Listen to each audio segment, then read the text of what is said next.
Bom, estamos aqui a preparar o início do nosso evento de perguntas e respostas, que visa divulgar algumas questões concretas e suas respostas, obviamente, que podem ser úteis para o mercado, para os dirigentes das empresas, de maneira que neste período difícil, quando ocorrer a necessidade de uma recuperação de empresas, revitalização, recuperação financeira, todos podemos ter acesso à informação mínima que leva a que esse caminho e esse objetivo possa ser alcançado. Vou passar depois a palavra aos meus colegas só para identificarem a área que, em princípio, cada um deles estaria disponível, sem prejuízo de todos poderem colaborar, obviamente, e prestar informações adicionais para respostas, para perguntas que sejam colocadas. Começar pelo João Luís Soares. Muito obrigado, Dr. Sutil. Bem, proponho aqui analisar aquilo que é o quadro sancionatório dos dirigentes das empresas, sublinhando também aquilo que são as exigências e necessidades deste quadro do Covid. Parece-me importante, desde logo, salientar aqui que este quadro do Covid, com a suspensão dos prazos, nomeadamente com a suspensão do prazo de apresentação à insolvência, que foi proporcionado, que atualmente já está ultrapassado, não significou, no entanto, uma correlata suspensão dos deveres dos dirigentes. Estes existem, estes continuam a ser, na nossa opinião, mais exigentes, porque são precisamente exercidos num ambiente de grave dificuldade económica, de graves dificuldades económicas das próprias empresas e, em alguns casos, de insolvência e de insolvência iminente. Nesse sentido, também cumpro aqui dar uma primeira nota para também realçar que as medidas disponibilizadas pelo Estado, que depois serão aqui também objeto dos colegas, nomeadamente do layoff simplificado, com a manutenção dos postos de trabalho dos diversos trabalhadores, acabaram também por consubstanciar-se em dificuldades regressivas, quer no momento de reestruturação dos créditos, quer no momento de planeamento de acordos de pagamento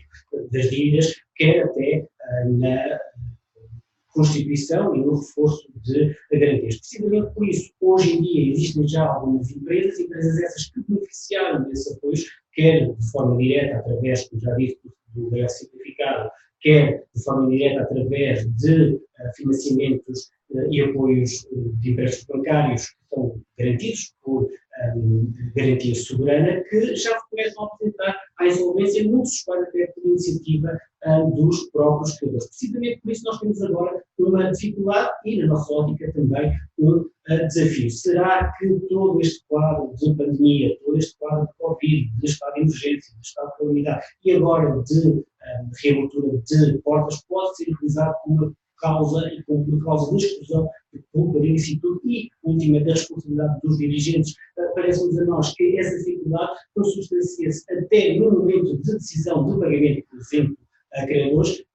sendo que esses movimentos podem se aproximar perigosamente daquilo que são os limites dos tipos legais, por exemplo, com o favorecimento de credores aqui com uma especial relevância. Portanto, eu proponho analisar e responder às vossas dúvidas que tenho sobre esta temática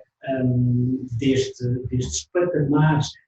das responsabilidades dos dirigentes das empresas. Dois muito importantes, desde logo o processo de qualificação da insolvência, como sabem, e aqui abri um pequeno parênteses para realçar que o mecanismo que está previsto no artigo 185 do CIR visa apurar as causas que levaram a uma determinada situação de insolvência, classificando-a como fortuita ou como culposa, mas essa classificação depois não tem qualquer relevância para efeitos das próprias decisões penais. No entanto, se for classificada como culposa nos termos do artigo 186, número 1, ou por referência àquilo que é um sistema pensado pelo legislador de presunções absolutas e inadimplíveis no artigo 186, número 2, e presunções relativas no artigo 186, número 3, tem concretas repercussões, quer patrimoniais, mas também civis e pessoais para os dirigentes das empresas, desde a inibição de administração do património de terceiros, passando também pela inibição de exercício de certos cargos e atos comerciais por parte desses mesmos dirigentes, desde também a perda de créditos sobre a insolvência ou sobre a massa solvente, melhor dito, e também por uma obrigação de restituição ou mesmo, nos casos de limite, uma obrigação de indemnização por esses comportamentos contra a lei. Se tradicionalmente, e agora uma segunda nota antes de terminar, existia uma separação tradicional entre aquilo que é uma consideração do processo de insolvência previsto no Código de Insolvência e Recuperação de Empresas e aquilo que são os crimes fundamentais previstos no Código Penal, a nossa experiência tem-nos dito que essa separação não é assim tão óbvia. De facto, o fechar, como disse, no processo de insolvência, uma janela, o legislador, ao decidir que esta processo de insolvência não tem efeito vinculativo para eventuais e futuras decisões penais, a verdade é que no seu artigo 297, de iniciação de infração penal, portanto, no CIR, ele acaba por abrir uma larga porta. Porquê? Porque, efetivamente, tudo aquilo que são comportamentos contra a lei propugnados pelos diferentes dirigentes, desde que o administrador de insolvência tenha conhecimento dos comportamentos, tem um poder dever, diria eu, de dar conhecimento ao Ministério Público desses factos para eventual preenchimento da produção os títulos legais dos artigos 227 e seguintes do Código Penal. Mais do que isso, no seu número 2, nós temos a possibilidade, se esses comportamentos já estiverem limitados no requerimento inicial de apresentação à insolvência, de serem realizados alguns processos e alguns atos investigatórios, nomeadamente são exerados os documentos das testemunhas para essa ata essa que depois pode ser alvo de extração de uma certidão para remessa para o Ministério Público. Não sejamos aqui inocentes, estamos perante aquilo que é um pré-inquérito, pacotes já fechados, com atos de investigação já fechados, que são enviados depois para o Ministério Público. Isto para evidenciar que, para além deste processo de qualificação de insolvência, vamos ter também esses tipos legais penais previstos nos artigos 227, desde a insolvência do OSA, desde a insolvência do agente, do favorecimento de credores, da frustração de créditos, entre outros, que podem aqui, se obviamente verificados os tipos objetivos e subjetivos, serem preenchidos com as consequências penais, até penas de prisão até 5 anos, para os diversos agentes. Para além dessas responsabilidades,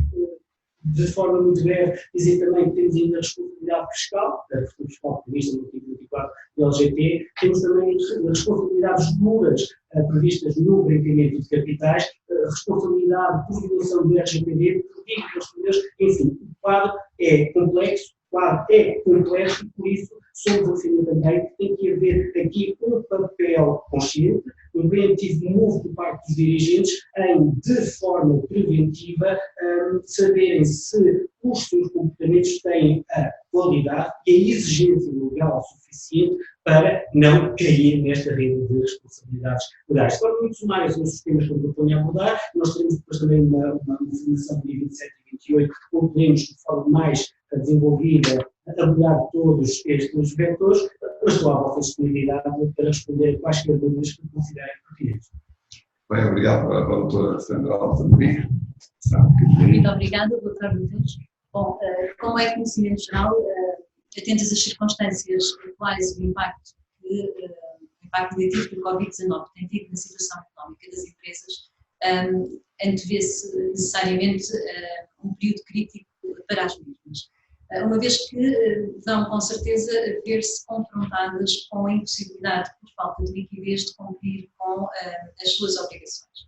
Antevendo-se também, em consequência, a necessidade de se munirem de instrumentos de reestruturação ou de recuperação que lhes permitam manter a respectiva atividade. Com efeito, e também é de conhecimento geral, que as medidas excepcionais e temporárias que têm vindo a ser adotadas pelo Governo têm-se mostrado em muitas situações desadequadas e insuficientes para fazer face à necessidade da maioria das empresas e, portanto, é neste contexto que, no nosso entendimento, se mostra relevante o acesso a mecanismos de recuperação preventiva, designadamente de natureza extrajudicial, que permitam a efetiva recuperação das empresas e evitem a sua insolvência com os consequentes efeitos negativos que tal facto terá no tecido empresarial e também na economia nacional. Nesta medida, coloco à vossa disposição para esclarecer todas as questões relativas aos mecanismos de recuperação de empresas que se encontram atualmente em vigor no nosso ordenamento jurídico, designadamente quanto ao processo especial de vitalização, ao regime extrajudicial de recuperação de empresas, mas também quanto às medidas já previstas no Programa de Estabilização Económica e social, aprovada pela Resolução do Conselho de Ministros 41/2020, designadamente quanto ao processo extraordinário de realização de empresas. Obrigado. Agora a doutora Cristina Bogado Menezes vai também fazer a sua apresentação do tema. Boa tarde.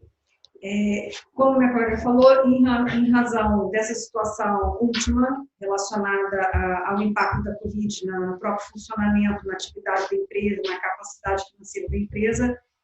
urge, de fato, a empresa tenha atenção às medidas de recuperação preventiva. No âmbito dessas medidas, nós podemos ter medidas de cariz judicial e de cariz extrajudicial. Relativamente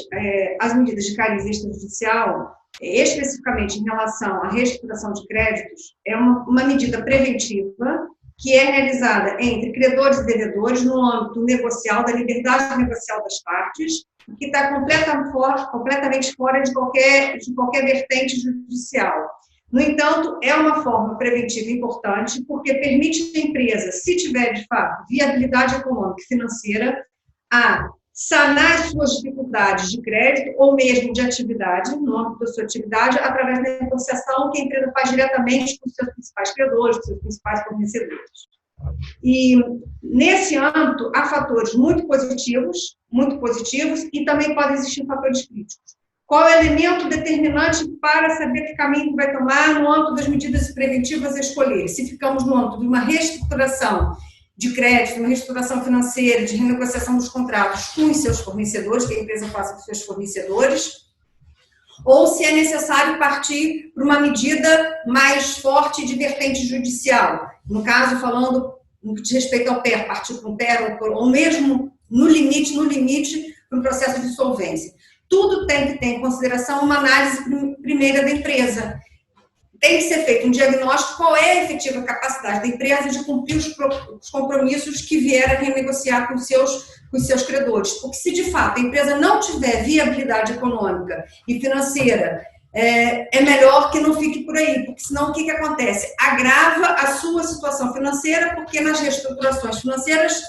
pode também ter um impacto também a nível da construção de garantias pelos próprios sócios das empresas, pelos próprios administradores, pelos próprios gerentes da empresa, porque, regra geral, os bancos exigem o reforço de garantias, exigindo, inclusive, mais responsabilidade daqueles que estão à frente da empresa ou que são detentores das empresas.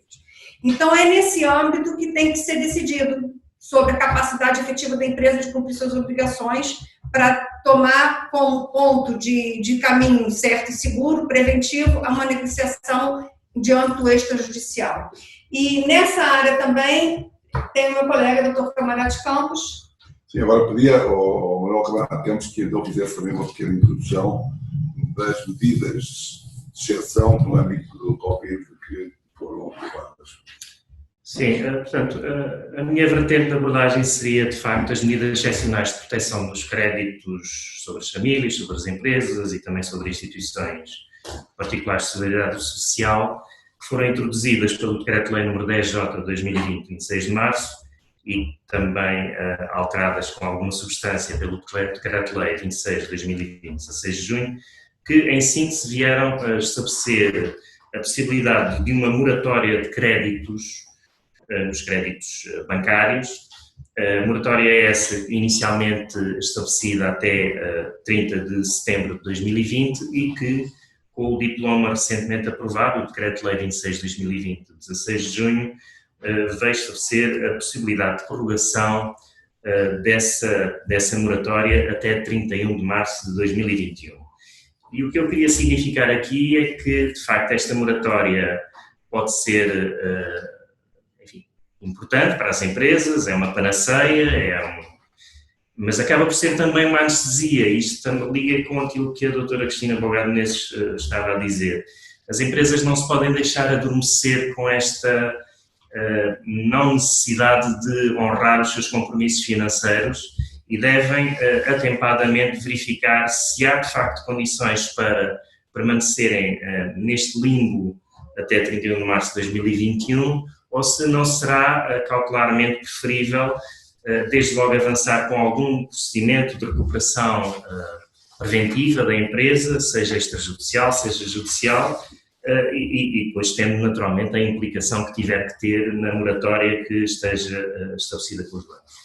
E é sobre isto então que eu me coloco também à disposição dos participantes para eventuais questões que queiram colocar. Muito bem. Bom, agora vamos iniciar aqui,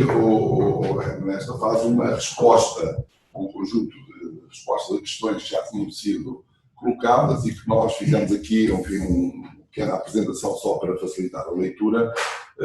mas que poderemos, naturalmente, cada um de nós, emitir opinião sobre as questões. A primeira questão é esta: em que sentido a opção por um procedimento de recuperação pode viabilizar uma reorganização societária com eficiência fiscal? Bom, eu começarei por responder, porque não sei se alguns dos meus colegas também querem adiantar alguns aspectos pertinentes a esta questão, mas começo por responder que, não sendo muito usual, efetivamente, no âmbito de um processo de insolvência se podem estabelecer alterações significativas no domínio da sociedade insolvente, quer através da apresentação de um plano que preveja o aumento de capital, até a própria incisão de sociedades e ainda também o que se chama saneamento financeiro, que é a criação de sociedades para ficarem com estabelecimentos ou componentes da massa insolvente, de modo a que sejam essas sociedades vendidas a terceiros ou os créditos de alguns credores convertidos em capital dessas sociedades. Isso é possível fazer com uma dimensão equivalente àquilo que convencionalmente se faz utilizando os mecanismos do Código das Sociedades, ou seja, voluntariamente os sócios podem transformar as sociedades, cindi-las, fundi-las, agregá-las, enfim, tudo isso, aumentar o capital, reduzir o capital. A operação designada, a operação harmónio, é também uma operação que é suscetível de ser concretizada no domínio ao abrigo de um processo de insolvência, mas a grande novidade é que isto tudo feito num processo de insolvência tem uma eficiência fiscal total, na medida em que todas as movimentações, passivos e ativos, valorizações contabilísticas, imposto selo, por exemplo, a própria transferência de ativos imobiliários de uma sociedade para outra, tudo isso está sujeito a um regime de isenção previsto no Código das Insolvências. E parece-me que, efetivamente, é um caminho, sobretudo quando nós estamos a ver o mercado um pouco lento, estamos a ver a necessidade de concentração de energias e, por isso, no âmbito de uma insolvência, se o que permitir o aproveitamento da estrutura produtiva for transformar a sociedade, alterar o quadro acionista, ligá-la a outra sociedade ou cindi-la, ou abandonar essa estrutura societária e criar outra para levar, digamos assim, por diante uma área da massa insolvente, um estabelecimento que está, enfim, também envolvido na massa insolvente, ou uma componente fabril, quando uma é inviável em termos produtivos, a outra pode ser viável, tudo isso efetivamente está previsto e tem essa eficiência fiscal, não há dúvida.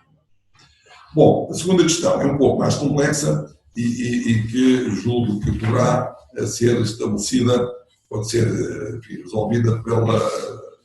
Sandra Amorim, e que diz que, havendo um PR aprovado há 9 anos e meio, até março, por 9 anos e meio, peço desculpa, até março de 2025, e cumprido durante já 3 anos e meio, que previa um plano de amortização de prestações mensais constantes para fornecedores, um plano de prestações para entidades bancárias, e depois estão aqui, enfim, aquilo que eram as características desses planos. Aquilo que se pergunta é, em março, completado o segundo ano de amortização, aproveitando o regime de moratórias de crédito instituído pelo Governo para apoio, suspende-se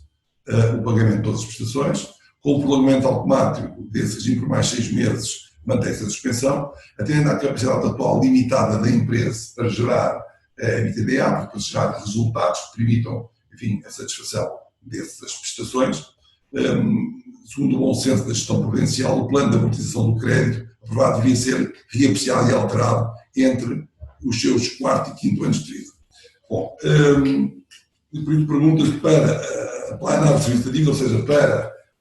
tornar o regime mais equilibrado, passando ao regime de questões constantes, mas durante um período de reembolso mais alargado, qual o instrumento legal mais apropriado a que devemos recorrer? Ao PER, que foi aplicado no início, ao RER, desenvolvendo negociações, ao PEV,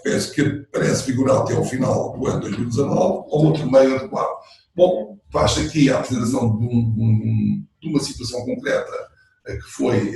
um plano homologado no âmbito de um PER, e agora está a fazer a pergunta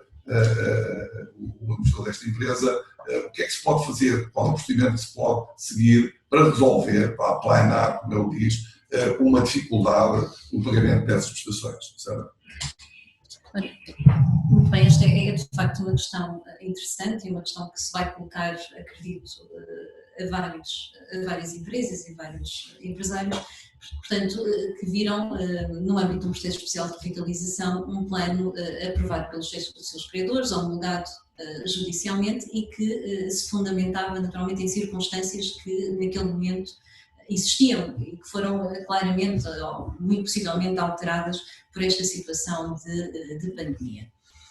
Bom, a questão aqui é, portanto, a primeira hipótese que é aqui levantada, portanto, proceder à alteração do plano no âmbito do processo especial de revitalização, de facto não nos parece possível. E não nos parece possível porque o processo especial de revitalização é um processo que se encerra com a homologação judicial do plano de recuperação que vier a ser aprovado. Portanto, não há na lei qualquer previsão que preveja a possibilidade de reabertura deste processo para efeitos de alteração do plano que foi aprovado. Portanto, nesse sentido, eu diria que não é possível a alteração unilateral deste plano no âmbito do próprio processo, porque isso seria sempre de um novo processo especial de revitalização. E isso leva-nos a uma outra questão. Prevê o Código de Insolvências que, designadamente no âmbito do regime do processo especial de revitalização, que uma empresa que tenha o seu plano, que veja o seu plano aprovado e homologado no âmbito do PER, fique impedida de lançar mão novamente deste mecanismo durante os 2 anos subsequentes à homologação do plano. Contudo, há uma exceção quanto a esta regra, que está prevista no artigo 17F, número 13, salvo erro, e que diz que, apesar deste impedimento, se a empresa justificar fundamentadamente que cumpriu integralmente com aquilo que eram as exigências do plano, mas por razões advenientes, razões que lhe são alheias, completamente alheias, designadamente a alteração superveniente das circunstâncias, não consegue manter o cumprimento desse plano, pode excepcionalmente apresentar-se a um processo especial de revitalização sem que se esteja cumprido este período dos 2 anos. Portanto, eu diria que alterar unilateralmente a previsão que está constante do plano homologado não é possível no âmbito do processo especial de revitalização pelas razões que já referi. Lançar mão do REB, do Regime Especial de Recuperação de Empresas, desenvolvendo negociações apenas com as entidades bancárias, bom, teoricamente não me parece que haja qualquer impedimento. De facto, há essa possibilidade, há a possibilidade de reunir as entidades bancárias, iniciar negociações com elas e, nessa medida, apresentar-se a um RER, portanto, elaborando o seu protocolo de negociações, as suas condições de negociações e aprovar um plano de recuperação apenas com estas entidades no âmbito do RER.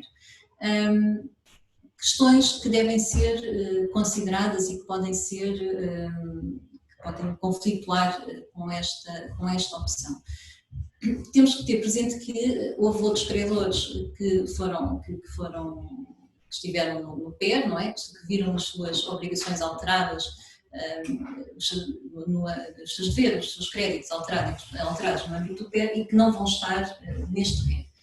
De facto, o RER é um processo confidencial e, portanto, à partida não terão acesso às negociações e às condições que estão a ser negociadas no RER, mas, ainda assim, as condições e o cumprimento deste RER poderá colocar em causa o cumprimento do plano que se encontra aprovado e homologado no PER. E poderá aqui suscitar-se uma questão de tratamento desigual, de haver aqui um favorecimento de credores que, por sua vez, também poderá levar a um incumprimento do plano de recuperação aprovado e homologado no PER e, por essa via, suscitar eventuais pedidos de insolvência por parte destes credores. Como sabemos, o RER não impede outros credores que não aqueles que participam nas negociações de requerer a insolvência da empresa e, portanto, por essa via poderá colocar-se aqui essa questão que é naturalmente um risco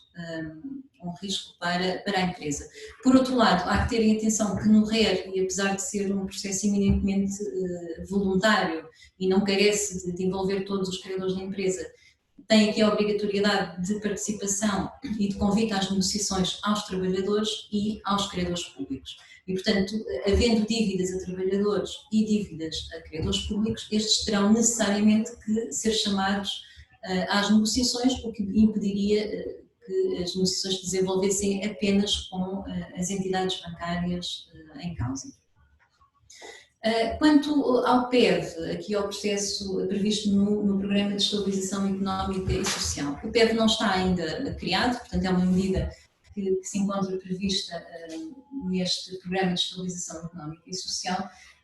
e, portanto, tem como características essenciais o facto de ser um processo urgente, é um processo também excepcional e que vai vigorar por um período temporário, portanto, resulta desta resolução que, em princípio, apenas terá duração até ao final do ano de 2020, e vejo que há ali um lapso na questão, portanto, no slide não é 2019, portanto, até ao final do ano de 2020, mas, na sua natureza, não diverge em muito daquilo que é o RER, ou daquilo que é, por exemplo, um plano, um PER, nos termos do artigo 17i, portanto, um acordo já fechado entre credores que pode ser submetido, portanto, que se prevê já essa possibilidade de submeter a homologação judicial um acordo já aprovado pelos credores. Portanto, nessa medida, não divergem muito daquilo que já é um regime previsto no nosso ordenamento jurídico. Aqui a grande diferença é que este PEV, este processo extraordinário de viabilização de empresas, pode ser utilizado por empresas que já se encontram, portanto, em situação de insolvência atual. Como sabemos, esta era uma situação que afastava as empresas do PER e do RER, portanto, não podem recorrer ao PER e ao RER empresas que já se encontram em insolvência atual. Portanto, esta é a grande diferença, a única diferença que vimos relativamente às outras medidas já de recuperação já previstas. De qualquer forma, este processo ainda não foi criado e, portanto, não sabemos em que termos é que virá a ser regulamentado. Muito bem, agora eu vou aqui ler mais uma questão que está a ser colocada, que é: quais são as responsabilidades legais de um dirigente de uma empresa? Um dirigente de uma empresa pode ser responsabilizado pela sua atuação neste e no período pós-Covid, ou existe previsão de uma suspensão dessas responsabilidades nesse período? Bom, eu penso que aqui o João Luís Soares já respondeu na sua introdução aqui, enfim, este tema, mas mesmo assim, enfim, ia-lhe colocar a questão se quer adiantar mais alguma. Sim, podemos fazer aqui uma abordagem complementar àquilo que eu já referi na introdução. A última parte da pergunta é clara no sentido de não ter havido, primeiramente, qualquer suspensão das responsabilidades dos dirigentes no período de estado de emergência, de estado de calamidade. Pelo contrário, existiu um quadro sancionatório mais presente e mais exigente para esses mesmos dirigentes e, de uma forma geral, para todos os outros intervenientes. Prevê-se também que, obviamente, num período pós-Covid, não haja aqui uma justificativa, pelo menos normal ou tradicional, para a suspensão dessas responsabilidades. Também, como já adiantei, as responsabilidades legais de um dirigente de uma empresa constituem-se através de uma panóplia legal de previsão, constituídas tradicionalmente pelo plano,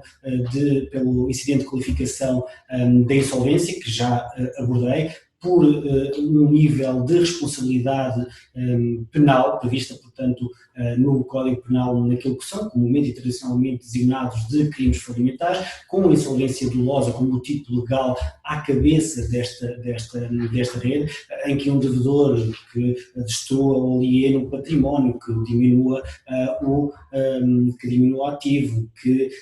aumente de forma artificial ou instrumental o passivo, que retarda a apresentação de insolvência, enfim, todas essas situações que estão previstas no próprio artigo 227 e que tem aqui um paralelismo engraçado com as situações que estão também previstas, são quase iguais no próprio incidente de qualificação de insolvência na parte das presunções absolutas, mas também tem outros termos legais, como a frustração de créditos, como o favorecimento a credores, enfim, os tipos legais são vários, por comportamentos diferentes, mas pretendem, sobretudo, ter aqui uma visão transversal a todo o comportamento das responsabilidades legais desse dirigente. Para lá daquilo que é um âmbito tradicional, e aqui é importante sublinhar para todos os dirigentes que nos estão a ouvir, é que começam a surgir aquilo que são ramificações de responsabilidade que acabam por fazer aquilo que nós chamamos deste regime sancionatório do dirigente da empresa e deste quadro legal que agora os começa também a onerar. Desde logo, a violação de deveres legais ou contratuais, por referência àquilo que é o core do artigo 64, onde estão previstas todas as normas comportamentais de um gestor diligente, pode fazer surgir aquilo que é um plano de responsabilidade contratual ou extracontratual, onde, atenção, a culpa de atuação desse dirigente é presumida, tendo este ónus de afastar. Podemos também falar de dívidas a nível fiscal. O Instituto da Reversão Fiscal também é bastante e suavemente conhecido, podendo ser responsabilizados os dirigentes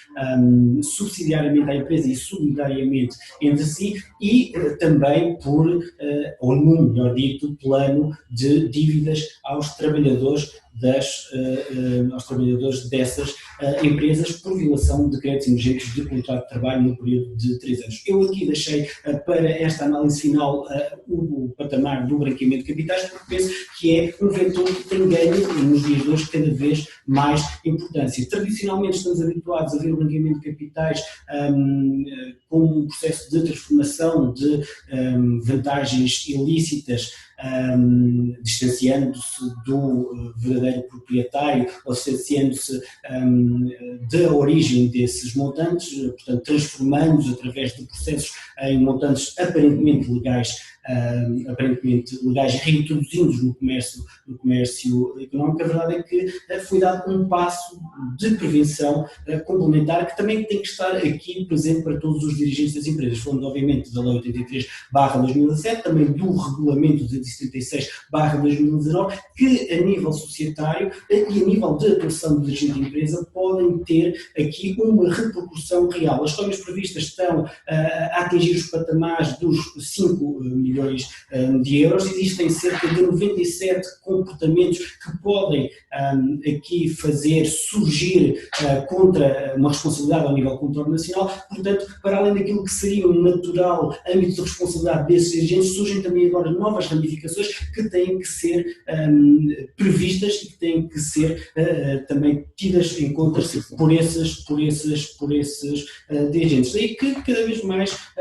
o caminho para terminar é claro, os dirigentes têm que ser dirigentes também 2.0, numa insolvência que se apresenta cada vez mais também como insolvência 2.0, fazendo a previsão dos seus pagamentos, fazendo a previsão das suas reestruturações de créditos, fazendo também a previsão da sua constituição e reforço de garantias dentro dos mecanismos que a própria lei prevê, que foram aqui também referidos pela doutora Sandra Mendes, do PER, do RE e do PEF, que lhe conferem uma umbrella legal de proteção e que podem, de certa forma, prever e minorar as suas responsabilidades em todos estes âmbitos. Obviamente que isto é uma abordagem muito breve, mas que me parece suficiente para a resposta a este tipo de questão. Bem, havia aqui a questão se estavam suspensas as responsabilidades. É evidente que não, o que está suspenso é a apresentação à insolvência e não mais do que isso. Agora, a questão que estava aqui para finalizar, falamos sobre 2 questões. Uma delas é que fatores críticos devem ser tomados em consideração numa reestruturação de créditos. Também a doutora Cristina Vergara Menezes já deu ali no início, algumas pistas, mas eu queria que concretizasse um pouco melhor, porque efetivamente existem fatores críticos numa reestruturação e essa reestruturação de créditos feita num plano não judicial, muitas vezes é mais eficiente e, sobretudo, não estigmatiza a empresa no contexto das outras empresas do mercado em geral e por isso é preciso ter cuidado com os fatores críticos que devem ser considerados. Pronto, veja bem. Em termos de fatores críticos, o primeiro ponto que deveríamos chamar atenção é o seguinte: ter sempre presente que, pese embora o princípio que predomina nesse âmbito seja da liberdade contratual, as partes sempre têm que assegurar que tudo que celebram, tudo que contratam, obedece aos limites da lei. Sob pena de depois, todo aquele trabalho de reestruturação vir a ser objeto de anulação por algum credor, etc. Então, o limite da lei, a lei sempre vai estar limitando a observância do que a lei determina como princípios que têm que ser observados, como formas que têm que ser observadas. Então, respeitado o limite da lei, é importante, no âmbito de uma reestruturação de créditos, ter em consideração o impacto fiscal. Portanto, as partes têm que assegurar que as medidas que vão tomar vão ter o menor impacto fiscal possível. Por quê? Porque na formalização dos atos, por exemplo, na prorrogação dos prazos do contrato, se existe um contrato de financiamento em curso, uma prorrogação do prazo do contrato vai estar sujeita à incidência do imposto de selo. Se eu formalizo novos contratos de financiamento para reforço, né, de tesouraria da empresa, ou seja, para o que for, também vai estar sujeito ao imposto do selo. E, na contratação da garantia, se pretende constituir garantias, que seja feita a constituição concomitantemente para a garantia específica do novo contrato de financiamento e sendo celebrada concomitantemente a esse contrato para poder não ter que pagar também imposto de selo sobre a constituição da garantia, porque há um impacto fiscal. Também no âmbito da reestruturação é possível, de repente, como forma de pagamento para liquidar parte da dívida, serem formalizadas dações em cumprimento. E essas dações em cumprimento também tem que ter atenção que tem impacto fiscal.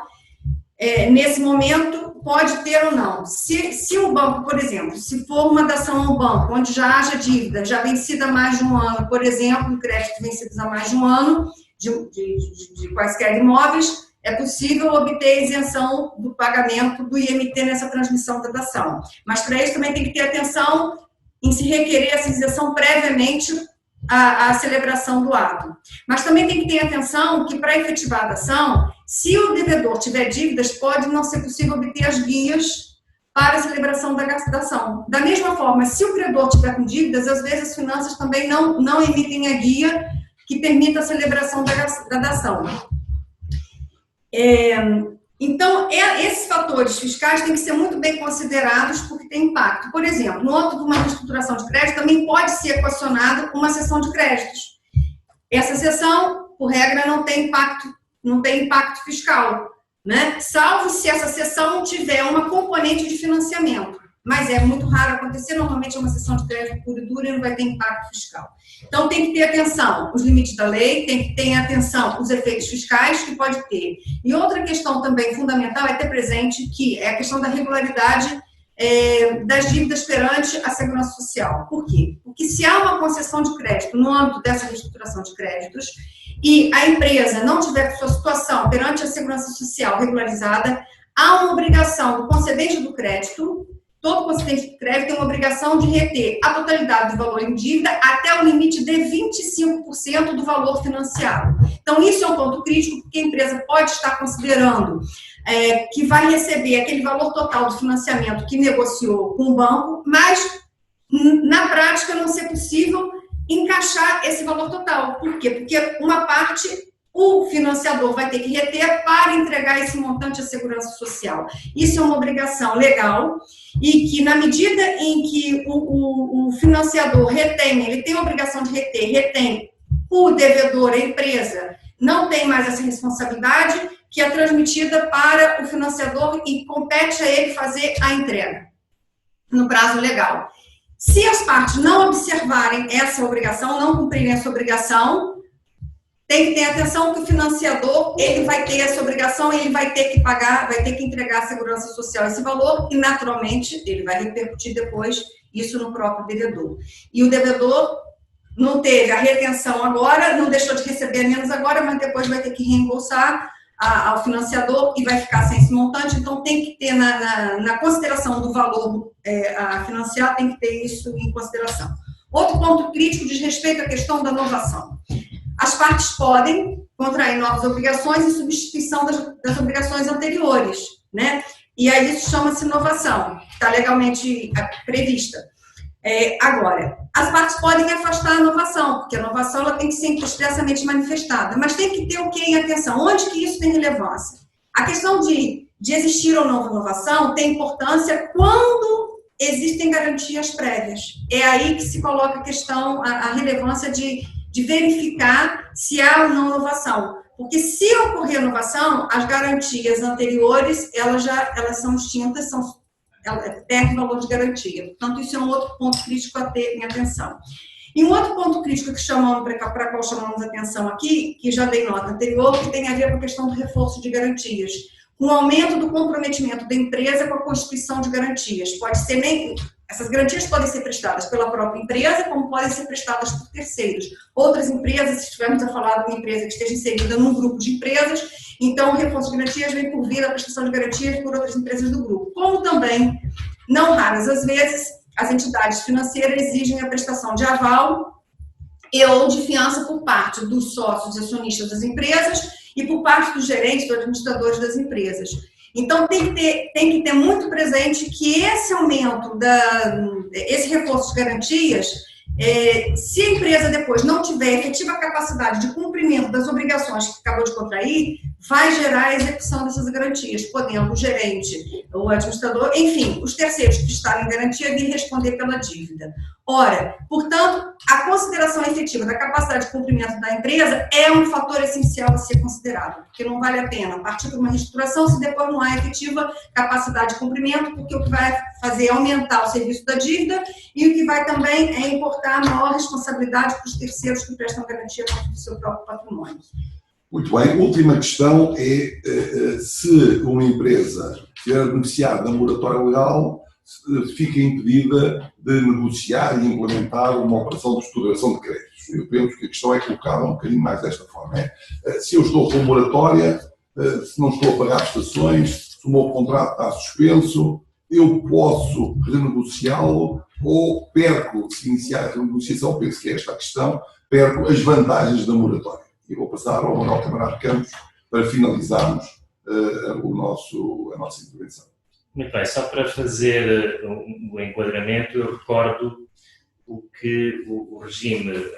da moratória dos créditos veio definir através do Decreto-Lei 10J de 2020, de 26 de março, que entrou em vigor no dia 27 de março. Basicamente veio definir uma moratória de créditos a que famílias, empresas, pessoas singulares, empresas e entidades da economia social podem recorrer. Nós concentramos-nos no caso das empresas, vamos supor que uma empresa com créditos junto de instituições financeiras procurou, junto dessas mesmas instituições, aderir ao regime da moratória de créditos previsto por este diploma legal. E que essa adesão naturalmente foi aceita e, portanto, neste momento a empresa não está a efetuar qualquer pagamento de capital ou juros nos diferentes financiamentos que obteve. Com a publicação do Decreto-Lei 26 de 2020, 16 de junho,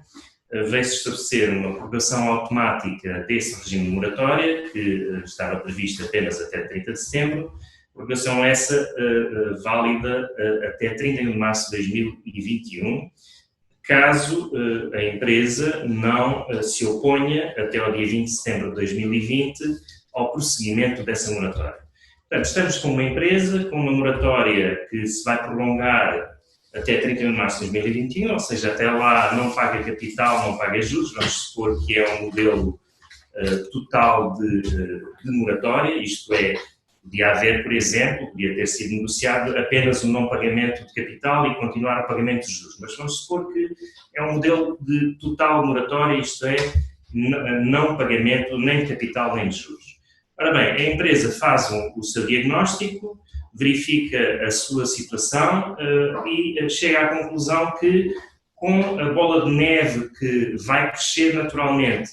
com este adiamento ou prorrogação automático por força legal dos créditos que tem sobre si, que quando chegar a março de 2021 vai ter uma situação incomportável para a sua tesouraria. E a empresa pondera então encontrar um caminho, uma via de recuperação preventiva seja através de negociação com os bancos, seja através de um RER, seja inclusive através de um PER. Questão, o que é que sucede a esta moratória? Vamos aqui ponderar o seguinte: pode a empresa tentar negociar, por exemplo, com os bancos, ou uma redução da taxa de juro, ou que aquilo que se vai vencer a partir de 31 de março tenha uma extensão desde já para lhe permitir acumular aquilo que efetivamente a empresa pode pagar. O que nós dizemos é que, à partida, não nos parece que possa haver um impedimento a que a moratória se mantenha, desde que a empresa procure negociar outras vertentes dos seus financiamentos que lhe permitam acumular efetivamente aquilo que terá condições para pagar. Muito bem. Então, penso que terminamos com esta resposta aqui a nossa intervenção. Estamos atualmente disponíveis para outras oportunidades e agradeço a todos os colegas e a todos os que participaram terem dinamizado mais um momento de prestação de informação pública que, penso eu, terá interesse para todos que estão envolvidos em empresas e que pretendem a sua recuperação. Obrigado.